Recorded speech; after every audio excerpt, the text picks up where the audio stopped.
చంద్రబాబు నాయుడు గారి మీద ఒక అక్రమంగా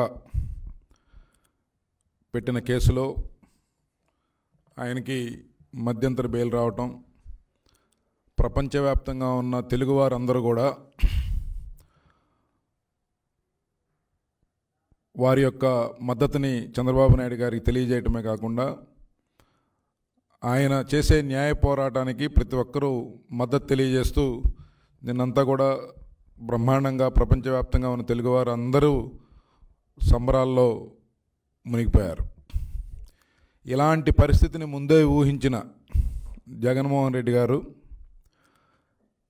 చంద్రబాబు నాయుడు గారిని మరలా ఏదో ఒక కేసులో ఇరికించాలనే ఒక దురుద్దేశంతో అంతకు ముందు రోజు ఆయన మీద ఆనాడు తెలుగుదేశం ప్రభుత్వ హయాంలో రూపొందించబడిన మద్యం పాలసీలో ఏదో చిన్న చిన్న తప్పులు ఉన్నాయి అని చెప్పి మరొక కేసు రిజిస్టర్ చేయడం జరిగింది. ఈ ప్రభుత్వం దుర్మార్గంగా వ్యవహరిస్తుంది, చంద్రబాబు నాయుడు గారి మీద పలు అక్రమ కేసులు పెట్టి ఏదో రకంగా నిర్బంధించాలి ఆయనని చెప్పి తలంపుతో ఇట్లాంటి పిచ్చి కేసులన్నీ పెడతా ఉంది.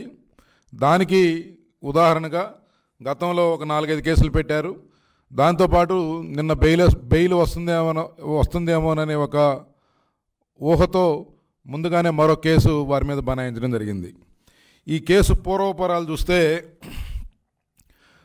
గత 4.5 సంవత్సరాలుగా జగన్మోహన్ రెడ్డి గారు మద్య నిషేధం అమలు చేస్తానని చెప్పి అధికారంలోకి వచ్చిన వైఎస్ఆర్ కాంగ్రెస్ పార్టీ ప్రభుత్వం మద్యం వ్యాపారంలో ప్రభుత్వాన్ని దించి ఏ రకంగా ప్రజల ఆరోగ్యాలతో చెలగాటమవుతుందో మనందరికీ తెలుసు. దీనికి గత 4.5 సంవత్సరాలుగా ఈ ప్రభుత్వం చేస్తున్న మద్యం మాఫియా వెనక, ఈ ప్రభుత్వ పెద్దల మద్యం మాఫియా వెనక ఎవరైతే సూత్రధారి పాత్రధారి ఉన్నాడో అదే వ్యక్తితో చంద్రబాబు నాయుడు గారి మీద ఒక ఆరోపణలు చేస్తూ ఒక దొంగ కేసు పెట్టించారు, ఒక తప్పుడు కేసు పెట్టించారు. ఆయనే ఈ వాసుదేవరెడ్డి. ఈ వాసుదేవరెడ్డి అనే అతను 2009 బ్యాచ్ సంబంధించిన IRTS అధికారి, అంటే ఇండియన్ రైల్వే ట్రాఫిక్ సర్వీస్ నుంచి వచ్చిన అధికారి. ఈయనకి రాష్ట్రంతో కానీ లేకపోతే ఇక్కడ ఉన్న ప్రజల పరిస్థితుల మీద ఎటువంటి అవగాహన లేదు. ఈయన తెలంగాణ ప్రాంతానికి చెందిన వ్యక్తి. ఈయన్ని ఈ ప్రభుత్వం వచ్చిన వెంటనే మద్యం ద్వారా వేల కోట్ల రూపాయలు సంపాదించాలనే ఒక కుట్రతో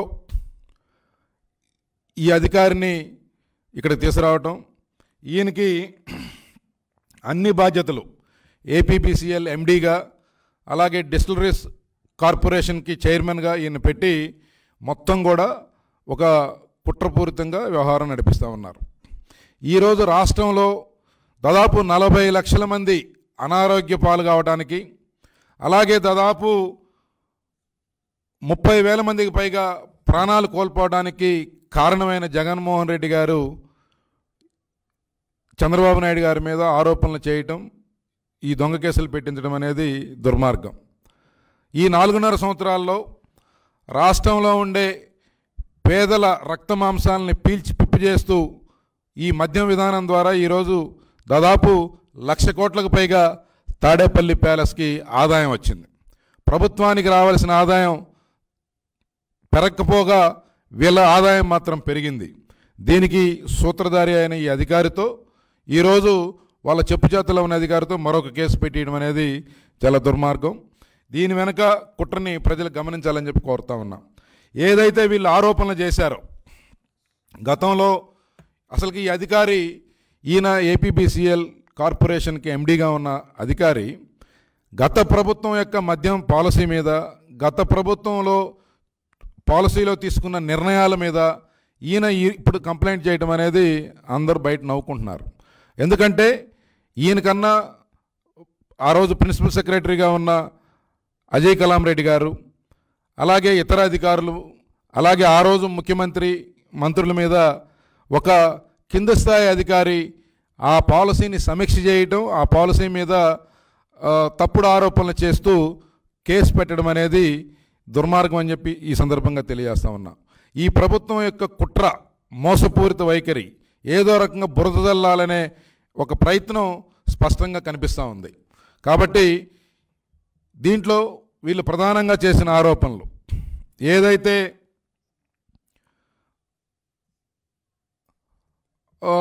ఈ కొన్ని సంస్థలకి ఆర్డర్లు ఇచ్చేదానికి ఎక్కువ మొత్తంలో కొన్ని సంస్థలకే ఆర్డర్లు కట్టబెట్టారు గత ప్రభుత్వ హయాంలో అని చెప్పి వీరి ప్రధానమైన ఆరోపణ. ఒకసారి గతంలో తెలుగుదేశం ప్రభుత్వ హయాంలో చంద్రబాబు నాయుడు గారి ముఖ్యమంత్రిగా ఉన్నప్పుడు ఉన్న మద్యం పాలసీకి ఈరోజు మద్యపాన నిషేధం చేస్తానని చెప్పి అధికారంలోకి వచ్చిన జగన్మోహన్ రెడ్డి గారి ప్రభుత్వం మద్యం పాలసీకి ఒకసారి ప్రజలు వ్యత్యాసాన్ని గమనించాలి. గతంలో కన్జ్యూమర్కి చాయిస్ ఉండేది. ఎవరైతే కస్టమర్ ఉన్నాడో అతనికి కావలసిన బ్రాండ్లు కొనుక్కునే అవకాశం అందుబాటులో ఉండే పరిస్థితి గతంలో ఉండేది. కానీ ఈరోజు జగన్మోహన్ రెడ్డి గారి ప్రభుత్వంలో కేవలం ఎంపిక చేసిన సంస్థలు, వారికి లాలూచీ పడే సంస్థలు, వారి యొక్క బినామీ సంస్థలు, వారి అడుగులకి మడుగులెత్తే సంస్థలు, వాటికి మాత్రమే ఆర్డర్లు ఇస్తారు. వాటికి మాత్రమే ఆ మందులు మాత్రమే ఆ షాప్స్లో అవైలబిలిటీ ఉంటాయి. కస్టమర్కి ఎటువంటి చాయిస్ లేదు. ఓన్లీ ఇక్కడ సప్లయర్ చాయిస్. ఈ సప్లయర్ ఎవరయ్యా అంటే ఏపీబీసీఎల్. ఈ ఏపీబీసీఎల్కి మొత్తం ఎండి వాసుదేవరెడ్డి, అలాగే డిస్టిలరీస్ కార్పొరేషన్కి చైర్మన్ వాసుదేవరెడ్డి. అంటే వాసుదేవరెడ్డిని అడ్డం పెట్టుకొని, బయట నుంచి తీసుకొచ్చిన అధికారిని అడ్డం పెట్టుకొని రాష్ట్రంలో ప్రతిరోజు నిత్యం ప్రభుత్వ ఆధ్వర్యంలో జరుగుతున్న మద్యం దుకాణాల్లో ఒక భారీ కుంభకోణం ఈరోజు ఈ ప్రభుత్వం చేస్తూ ఉంది. పేద ప్రజల రక్తమాంసాలని పీల్చి పిప్పి చేస్తూ రేట్లు పెంచడమే కాకుండా నాసిరకమైన మద్యాన్ని అందించడమే కాకుండా అందులో ఎక్కడా కూడా ట్రాన్స్పరెన్సీ, పారదర్శకతకి అవకాశం లేకుండా మొత్తం కూడా ఒక ప్రైవేటు వ్యాపారం లాగా ప్రైవేట్ సైన్యంతో ఈ మద్యం మాఫియాని నడిపిస్తూ ఉన్నారు. మందు తయారు చేసేది వాళ్ళే, డిస్టిలరీస్ వాళ్ళవే, లేకపోతే మిగతా ఎవరైనా వేరే వాళ్ళే ఉంటే వారిని బెదిరించి అందులో వాటాలు లాక్కుంటారు. వీళ్ళ బెనామీ వ్యక్తులతో మొత్తం వ్యాపారం చేయిస్తూ ఈరోజు ప్రజల్ని అడ్డగోలుగా దోచుకుంటూ గత 4 సంవత్సరాలుగా దాదాపు 1,00,000 కోట్ల రూపాయలు పైగా ఈరోజు తాడేపల్లి ప్యాలెస్కి ఈ మద్యం డబ్బులు వెళ్ళాయి.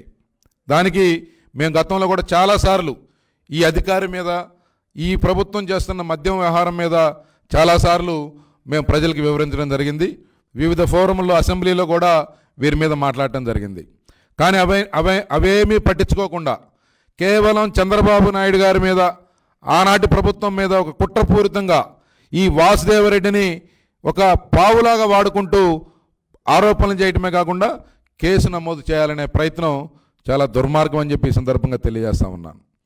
అలాగే ఆనాడు చంద్రబాబు నాయుడు గారి ప్రభుత్వంలో ఒక ట్రాన్స్పరెంట్గా ఆ రోజు ఒక కమిటీలను ఏర్పాటు చేయటం, ఆ కమిటీల ఆధ్వర్యంలో వారి రికమెండేషన్స్ ప్రకారం, లేకపోతే రకరకాల టెండర్ కమిటీ కానీ, ప్రైస్ అప్రూవల్ కమిటీ కానీ, ఇవన్నీ కూడా అధికారులు, చీఫ్ జస్టిస్లు, రిటైర్డ్ చీఫ్ జస్టిస్లు, రిటైర్డ్ ఐఏఎస్లు, అలాగే చార్టర్డ్ అకౌంటెంట్స్, ఇట్లా వివిధ రంగాలకు చెందిన వ్యక్తులందరినీ కూడా ఆ కమిటీల్లో ఏర్పాటు చేసి ఆ కమిటీల సిఫార్సుని ప్రభుత్వం అమలు చేసే విధంగా ఆ రోజు ఒక ట్రాన్స్పరెంట్గా నిర్ణయాలు తీసుకుంటే, ఈరోజు మద్యం పాలసీ మొత్తం కూడా, ఈరోజు వైఎస్ఆర్ కాంగ్రెస్ పార్టీ ప్రభుత్వం మద్యం పాలసీ మొత్తం కేవలం జగన్మోహన్ రెడ్డి గారు నిర్దేశించిన వ్యక్తులతో వ్యాపారం చేయటం, జగన్మోహన్ రెడ్డి గారు నిర్దేశించిన రేట్లకి మద్యం అమ్మే విధంగా తీసుకురావటం, వారికి కావలసిన కమిషన్లు, వారికి కావలసిన ఇవన్నీ కూడా అందిన తర్వాతే ఈరోజు ఆర్డర్లు ఇచ్చే పరిస్థితి ఈరోజు రాష్ట్రంలో కనపడతా ఉంది. ఈరోజు ఏ మద్యం దుకాణానికి వెళ్ళినా వినియోగదారుడికి కావలసిన బ్రాండ్ అక్కడ దొరకదు. ఆంధ్రప్రదేశ్లో దొరికే మద్యం బ్రాండ్లు ఏవి ఇతర రాష్ట్రాల్లో, మన దేశంలో ఏ రాష్ట్రంలో కూడా దొరకదు. ఇతర రాష్ట్రాల్లో మన దేశంలోని ఇతర రాష్ట్రాల్లో దొరికే ప్రముఖ మద్యం బ్రాండ్లు ఏవి కూడా ఆంధ్రప్రదేశ్ రాష్ట్రంలో దొరకవు. ఇది ఇక్కడ ఉన్న కిటుకు. వీరి అవినీతికి మూలం ఇక్కడ ఉంది. దాంతో వీరికి కావలసిన వ్యక్తులకు టెండర్లు కట్టపెట్టడం ఇవన్నీ చేస్తూ ఉన్నారు. ఒకసారి వీళ్ళు చేసిన ఆరోపణలు ఒకసారి మనం చూసినట్లయితే,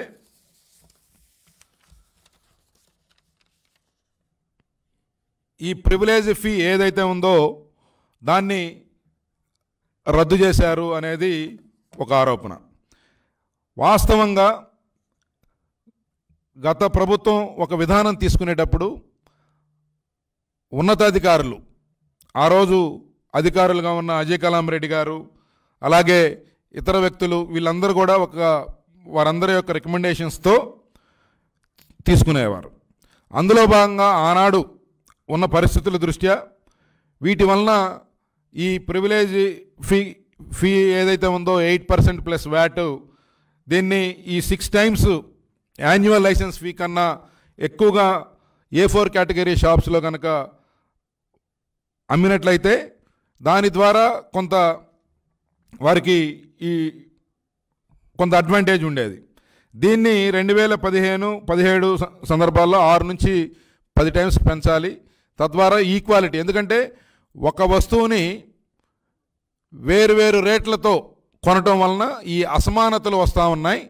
తద్వారా చిన్న రిటైలర్స్ దెబ్బతింటున్నారు, వారికి నష్టం వస్తూ ఉంది. ఆ రోజు మద్యం షాపులు నడుపుతున్న వ్యక్తులు, చిన్న రిటైలర్స్ అందరూ కూడా నష్టపోతూ ఉన్నారు. కాబట్టి ఆ వ్యాపారం నుంచి వారు ఎగ్జిట్ అవుతూ ఉన్నారు. కాబట్టి వారి యొక్క ప్లీ మేరకు, అభ్యర్థన మేరకు ఆ రోజు ఆ నిర్ణయం తీసుకున్నారు.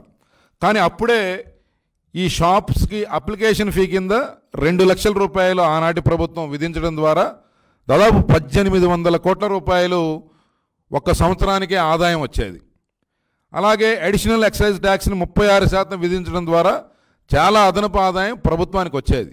అంటే ప్రభుత్వాలు నిర్ణయాలని ఒక పద్ధతి ప్రకారం తీసుకున్నప్పుడు వాటి వలన ఒక బెనిఫిట్ జరుగుతుంది, కొంతమందికి న్యాయం జరుగుతుంది, లేకపోతే ప్రభుత్వ ఆదాయం పెరుగుతుంది అనే వాటి మీద కొన్ని నిర్ణయాలు తీసుకుంటారు. ఆ తీసుకునేటప్పుడు ఆనాటి ప్రభుత్వం ఒక ప్రొసీజర్ ప్రకారం, ఒక పద్ధతి ప్రకారం ఫాలో అయింది. దాన్ని సమీక్షించే అధికారం కింద స్థాయి ఏపీబీసీఎల్ ఎండీగా ఉన్న వ్యక్తికి ఎవరిచ్చారు? అసలుకి అది కుదురుతుందా? ఎక్కడో అట్టడుగున కింద స్థాయిలో ఉండే ఒక వ్యక్తి ప్రభుత్వ పాలసీలని, ప్రభుత్వ విధానాలని, ఆ విధానాలు తీసుకున్న వ్యక్తుల్ని ఏ విధంగా క్వశ్చన్ చేస్తారు? ఇది చాలా, దీని వెనక ఒక రాజకీయ ప్రేరేపిత కుట్ర ఉంది కాబట్టే ఈ రకంగా వీరు కేసు పెట్టగలిగారు, లేకపోతే ఇది సాధ్యపడదు. ఒకవేళ కేసు పెట్టినా ఈ కేసులో అజయ్ కలాం రెడ్డి గారు ప్రధాన ముద్దాయి అవుతాడు. ఒకవేళ తప్పు జరిగింది అని భావిస్తే అక్కడ ఆ రోజు ప్రిన్సిపల్ సెక్రటరీగా ఉన్న అజయ్ కలాం రెడ్డి గారు దానికి బాధ్యులు అవుతారు. కానీ ఆయన పేరు పెట్టరు. కేవలం సెలెక్టివ్ ప్రాసిక్యూషన్, వీరందరూ వీళ్ళు ఎంపిక చేసుకొని ఎవరినైతే టార్గెట్ చేసుకుంటారో వారిని మాత్రమే కేసులో ఇరికిస్తారు. కానీ వీళ్ళకి అనుకూలంగా ఉండే అధికారులు, వీళ్ళ అడుగులకు మడుగులొత్తే అధికారులు ఎవరిని మళ్ళీ ప్రొటెక్ట్ చేస్తారు. కాబట్టి దీంట్లో బేస్లెస్ అని చెప్పి ఇది మేము తెలియజేస్తూ ఉన్నాం. అలాగే లేబుల్ రిజిస్ట్రేషన్కి ఒక ఎన్నికల సమయంలో లేబుల్ రిజిస్ట్రేషన్ కోసం కొన్నిటికి ఇచ్చారు, కొత్త బ్రాండ్లకి పర్మిషన్లు ఇచ్చారా అని. అది చాలా సింపుల్ ప్రాసెస్. ఆల్రెడీ మీకు లైసెన్స్ కనుక ఉండుంటే కొత్తగా బ్రాండ్స్కి అనుమతి తీసుకోవడానికి కేవలం లేబుల్ రిజిస్ట్రేషన్ చేసుకుంటే సరిపోతుంది. దానికి ఒక 1,00,000 రూపాయలు పూచికత్తుగా, 1,00,000 రూపాయలు ఫీతో ఎవరైనా సరే లైసెన్స్ హోల్డర్ లేబుల్ రిజిస్ట్రేషన్ చేసుకోవచ్చు. అది పెద్ద సబ్జెక్ట్ కాదు. ఈరోజు అవే సంస్థలకి దాదాపు 100కి పైగా బ్రాండ్లని ఈ ప్రభుత్వం, వైఎస్ఆర్ కాంగ్రెస్ పార్టీ ప్రభుత్వం ఇచ్చింది. మరి ఇదంతా ఒక సర్వసాధారణంగా జరిగే ప్రక్రియ, అందులో తప్పుపట్టడానికి ఏమి లేదని చెప్పి ఈ సందర్భంగా తెలియజేస్తూ ఉన్నాం. అలాగే ఈ డిస్టిలరీస్ ఎస్టాబ్లిష్మెంట్ కోసం పర్మిషన్స్ ఇచ్చే దాంట్లో PMK distilleries, Visakha distilleries and మిగతా వాటికి దీంట్లో ఏదో తప్పు జరిగిందని చెప్పి వీరు ఆరోపణ చేశారు. యాక్చువల్గా దీనికోసం ఈ డిస్టిలరీస్ అప్రూవల్ కోసం ఏదైనా ప్రభుత్వం డైరెక్ట్గా ఈ డిస్టిలరీస్ని అప్రూవల్ చేయదు. ఆ రోజు ఒక కమిటీని ఏర్పాటు చేశారు. ఆ కమిటీలో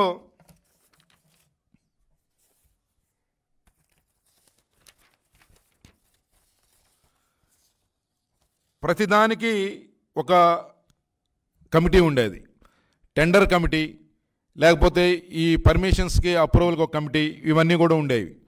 వాటిట్లో రిటైర్డ్ జడ్జిలు, రిటైర్డ్ ఐఏఎస్ అధికారులు, చార్టెడ్ అకౌంటెంట్లు వీళ్ళందరూ కూడా మెంబర్లుగా ఉంటారు. ఏదైతే ఈ రాష్ట్రం విడిపోయిన తర్వాత తెలంగాణ రాష్ట్రంలో ఎక్కువ డిస్టిలరీస్ ఉన్నాయి, ఆంధ్రప్రదేశ్ రాష్ట్రంలో తక్కువ ఉన్నాయి. ఇక్కడ ఉండే అవసరాలని మీట్ కావడం కోసం ఎవరైనా ముందుకు వస్తే పర్మిషన్స్ అన్నీ అక్కడ ఉన్న ప్రాక్టీసెస్ అన్నీ అడాప్ట్ చేసినప్పుడు, వారికి అన్ని అర్హతలు ఉన్నప్పుడు ఆ సంస్థలకి పర్మిషన్ ఇవ్వడం సర్వసాధారణం. ఇది కూడా ఆ కమిటీ అప్రూవల్ ఉంటుంది, డిపార్ట్మెంటల్ ఎంక్వైరీ ఉంటుంది, వారందరి సిఫార్సు మేరకి క్యాబినెట్లో అప్రూవ్ చేసి తర్వాత పర్మిషన్స్ ఇస్తారు. దీంట్లో కూడా పెద్దగా ఇదేం లేదు. ఏదైతే వీళ్ళు పిఎంకే డిస్టిలరీస్, విశాఖ డిస్టిలరీస్ చెప్తున్నారో అవన్నీ కూడా ఈరోజు ఈ ప్రభుత్వం పెద్దల ఆధీనంలో వారి కనుసన్నల్లో నడుస్తూ ఉన్నాయి. అలాగే ఎస్పీవై డిస్టిలరీస్కి ఆ రోజు రాష్ట్రం విడిపోయిన తర్వాత మనకి రాయలసీమ ప్రాంతంలో, వెనుకబడిన ప్రాంతంలో ఉన్న పెద్ద డిస్టిలరీ అది. అక్కడ అది కాయలాపండే సంస్థగా ఉంది. వారు అభ్యర్థన మేరకి కొంత ఇంట్రెస్ట్ వేవరు, తర్వాత వారు కట్టవలసిన బకాయిల్ని ఇన్స్టాల్మెంట్లో కట్టేటట్టు ఆ రోజు ప్రభుత్వం నిర్ణయం తీసుకుంది. ఇది కూడా క్యాబినెట్లో అప్రూవ్ చేసి దాన్ని ఒక ప్రొసీజర్ ప్రకారం చేశారు. వాస్తవంగా ఆ వెనుకబడిన ప్రాంతంలో ఉన్న పరిశ్రమని ఆదుకోవడానికి కొంత రిలాక్సేషన్ ఇచ్చిన మాట వాస్తవం. దాంట్లో తప్పు పట్టడానికి ఏం లేదు. ఆ సంస్థను కాపాడాలి, ఆ సంస్థలో పనిచేసే ఉద్యోగస్తులు వీరందరి యొక్క జీవితాలను దృష్టిలో పెట్టుకొని కొంత వెసులుబాటు కల్పించారు. అంతేగాని వాళ్ళకి ఏమి దోచిపెట్టింది ఏమి లేదు. ఇప్పుడు అదే ఎస్పీవై డిస్టిలరీస్ని ముఖ్యమంత్రి గారి బంధువులు, ముఖ్యమంత్రి గారి అనుచరులు, ముఖ్యమంత్రి గారి కనుసన్నల్లో ఈరోజు అక్కడ దాదాపు 14 లక్షల లీటర్లు మద్యం ప్యాకింగ్ జరుగుతూ ఉంది. వీరికి సంబంధించిన ఎంపిక చేసిన సంస్థలకి అక్కడ ప్యాకింగ్ చేసుకునే వెసులుబాటు కల్పించారు. ఈరోజు ప్రధానంగా ఎక్కువగా ఈ ప్రభుత్వ మద్యం దుకాణాలలో అమ్మే మద్యంలో ఎక్కువ భాగం ఎస్పీవై డిస్టిలరీస్లోనే తయారవుతూ ఉంది. కాబట్టి కేవలం ఈ ఆరోపణలు రాజకీయ ప్రేరేపితమైనవి. చంద్రబాబు నాయుడు గారు బయటకు వస్తారు, ఆయన్ని మరలా ఏదో కేసులో ఇరికించాలి, ఎక్కువ రోజుల పాటు ఆయన్ని ప్రజల నుండి దూరం చేయాలి, లేకపోతే ఏదో రకంగా ఇబ్బంది పెట్టాలి, బురద చల్లాలి, అవినీతి ఆరోపణలు, అవినీతి మరకలు ఆయనకు అందించాలనే ఒక దురుద్దేశం తప్పితే ఇక్కడ వేరే ఎటువంటి వాస్తవాలకి దూరమైన ఈ ఆరోపణలన్నీ కూడా మనకు కనపడతా ఉన్నాయి. వీటితో పాటు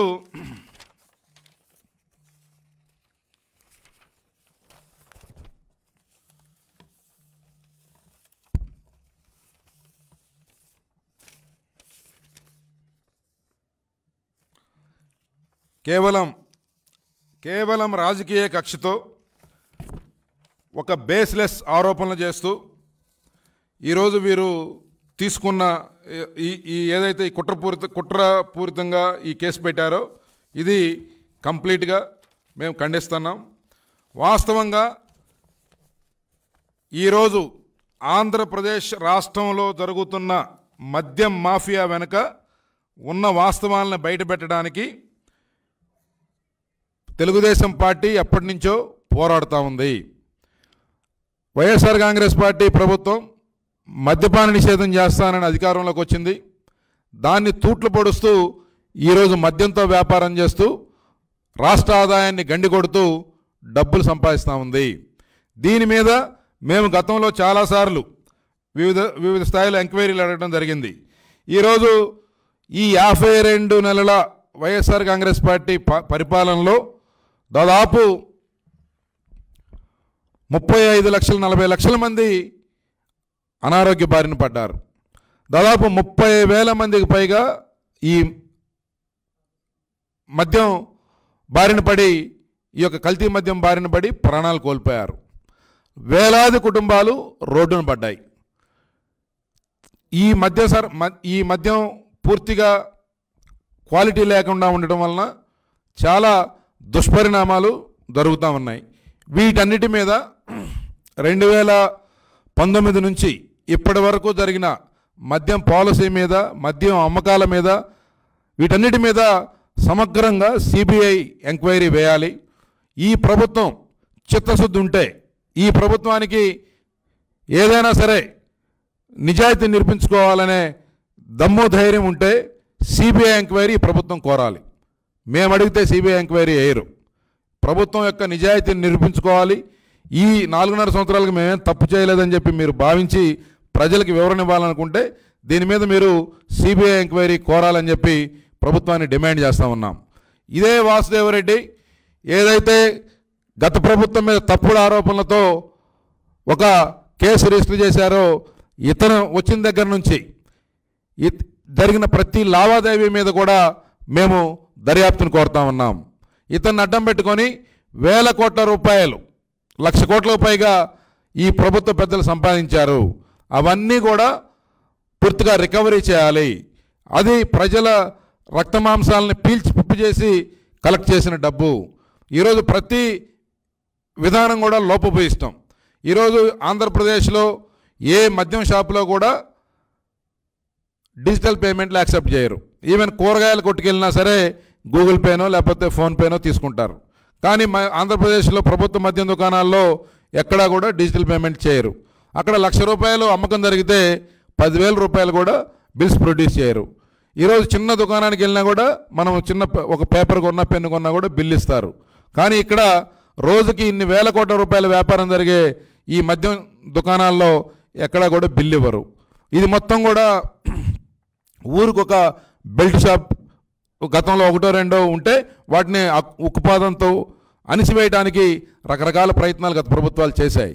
కానీ ఈరోజు ప్రతి గొంతులో ప్రతి సందులో గ్రామంలో మొబైల్ బెల్ట్ షాపులు పెట్టి ఈరోజు మద్యం మీద టార్గెట్లు పెట్టి ప్రభుత్వం ప్రజలతో మద్యం తాగిస్తూ ఉంది, ప్రెజరైజ్ చేస్తూ ఉంది. ఎక్కడా కూడా కేసులు పెట్టిన దాఖలాలు పట్టుకున్న దాఖలాలు లేవు. ప్రభుత్వం ప్రోత్సహిస్తూ ఉంది. కాబట్టి వీటన్నిటి మీద సమగ్రమైన ఎంక్వైరీ జరగాలి. వీటన్నిటి మీద సమగ్రమైన విచారణ జరగాలి. సిబిఐ ఎంక్వైరీ వీటన్నిటి మీద వేసి వారి నిర్దోషిత్వాన్ని నిరూపించుకోవాలని చెప్పి మేము కోరుతా ఉన్నాం.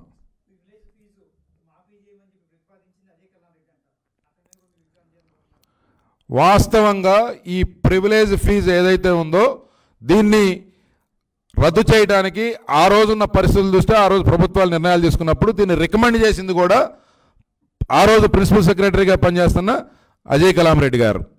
ఆయన సిఫార్సు మేరకి అప్పుడున్న పరిస్థితుల మూలాన ఆ రోజు ప్రభుత్వం క్యాబినెట్లో పెట్టి నిర్ణయం తీసుకుంది. ఈ నిర్ణయం మీద ఈరోజు ఈ ఐఆర్టీఎస్ అధికారి వాసుదేవరెడ్డి ఏపీపీసీఎల్ ఎండి కేసు పెడతాడు. అంటే ఆ రోజు ప్రభుత్వ నిర్ణయం అజయ్ కలాం రెడ్డి గారి సిఫార్సుతో ఆనాటి క్యాబినెట్ తీసుకుంటే చంద్రబాబు నాయుడు గారి మీద వీళ్ళు కేసు పెడతారు. ఆ కేసులో అజయ్ కలాం రెడ్డిని తప్పిస్తారు. అంటే తప్పు జరగలేదు, ఒకవేళ జరిగిందని మీరు భావిస్తే దాన్ని సిఫార్సు చేసిన వ్యక్తి అజయ్ కలాం రెడ్డి గారు, ఆయన మీద చర్యలు తీసుకోకుండా ఆయన సిఫార్సులను అనుగుణంగా తీసుకున్న క్యాబినెట్ నిర్ణయం మీద చంద్రబాబు నాయుడు గారి మీద కేసు పెట్టడం వీరి కుట్రకి పరాకాష్ట అని చెప్పి ఈ సందర్భంగా తెలియజేస్తా ఉన్నాం.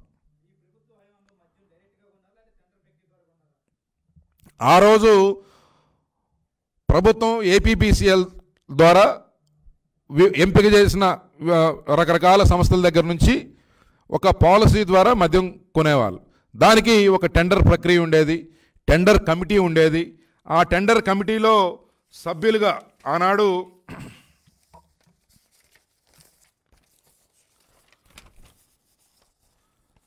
టెండర్ కమిటీ చైర్మన్గా హైకోర్టు రిటైర్డ్ జడ్జి ఉండేవాళ్ళు.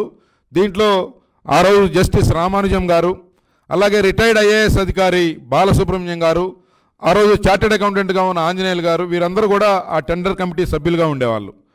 ఈ టెండర్ ప్రక్రియ ద్వారా ధరలను నిర్ణయించిన తర్వాత వాటన్నిటిని కూడా బ్రాండ్ల వారీగా వాటన్నిటిని కూడా ఒక జీవో రిలీజ్ చేసి దాదాపు 33 డిపోలకి ద్వారా ప్రొక్యూర్ చేసేవాళ్ళు. ఇక్కడ ఆనాడు తెలుగుదేశం ప్రభుత్వ హయాంలో చాలా ట్రాన్స్పరెంట్గా ఒక పద్ధతి ప్రకారం జరిగేది. ఆనాడు ఎప్పుడు కూడా ఎక్కడా కూడా ఒక చిన్న ఆరోపణ కూడా రాలా. ఏదైతే ఎంపిక ఆ రోజు సెలెక్ట్ అయిన సంస్థలు లేకపోతే ఎవరైతే ముందుకు వస్తారో సప్లై చేస్తామని చెప్పి వారికి ధరలు నిర్ణయించిన తర్వాత టెండర్ కమిటీ అప్రూవల్ చేసిన తర్వాత వాళ్ళు సప్లై చేసుకునేవాళ్ళు. కస్టమర్కి ఛాయిస్ ఉండేది. కస్టమరు ఆ షాపుల దగ్గరికి వెళ్ళి ఏ బ్రాండ్ కావాలో అది కొనుక్కునే అవకాశం ఆ రోజు ఉంది. సప్లై చేసిన తర్వాత ఈ సరుకు అమ్ముడు పోయిన తర్వాత మాత్రమే ఆ కంపెనీలకి పేమెంట్ జరిగేది. ఏదైనా స్టాకు మిగిలిపోయి ఉంటే కంపెనీలు వెనక్కి తీసుకునేవి. ఇదంతా కూడా ఎక్కడ ప్రభుత్వానికి సేల్స్ కొనుగోలులో కానీ అమ్మకాల్లో కానీ ఎక్కడా ప్రభుత్వానికి సంబంధం లేదు.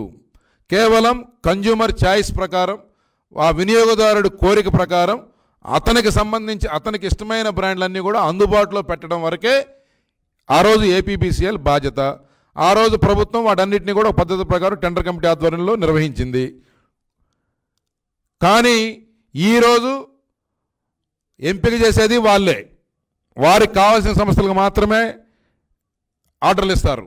ఈరోజు భారతదేశంలోని మిగతా 28 రాష్ట్రాల్లో దొరికే ఏ రకమైన బ్రాండ్లు కూడా ఆంధ్రప్రదేశ్ రాష్ట్రంలో దొరకవు. కేవలం వీళ్ళకి సంబంధించిన సంస్థలు, వీరికి సంబంధించిన వ్యక్తులకు సంబంధించిన కంపెనీలకు సంబంధించిన బ్రాండ్లు మాత్రమే ఇక్కడ దొరుకుతాయి. ఇవి వీరు వేరే రాష్ట్రాల్లో అమ్మరు. ఇది పూర్తిగా ఇక్కడే అవినీతికి అవకాశం, ఇక్కడే వేల కోట్ల రూపాయలు ముఖ్యమంత్రి గారు సంపాదించడానికి అవకాశం ఏర్పడింది.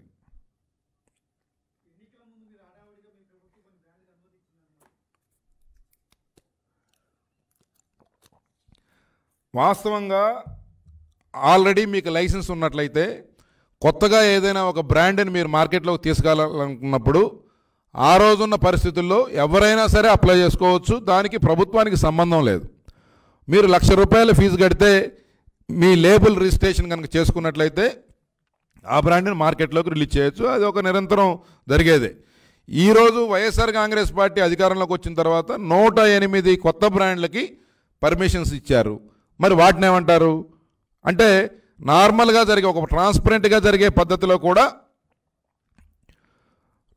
లోపం లేకుండా ఆనాడు జరిగితే ఈరోజు కేవలం వీరి యొక్క సంబంధించిన వ్యక్తులకు మాత్రమే, వీరికి సంబంధించిన కంపెనీలకు సంబంధించిన బ్రాండ్లకు మాత్రమే పర్మిషన్స్ ఇస్తున్నారు, కానీ వేరే వాళ్ళని ఎంకరేజ్ చేయట్లేదు.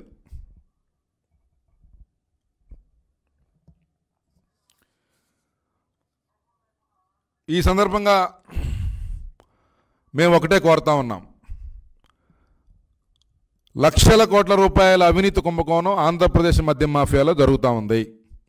దీంట్లో ప్రజల ఆరోగ్యం కూడా దుష్పరిణామాలు చూపెడతా ఉంది.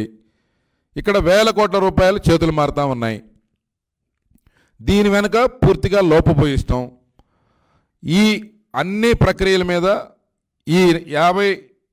దాదాపు 4.5 సంవత్సరాల మద్యం విధానం మీద, జరుగుతున్న కొనుగోళ్లు అమ్మకాల మీద సిబిఐ ఎంక్వైరీ వేయాలి. ఇది ప్రభుత్వం ముందుకు వచ్చి కేంద్రాన్ని సిబిఐ ఎంక్వైరీ కోరాలని చెప్పి మేము డిమాండ్ చేస్తూ ఉన్నాం.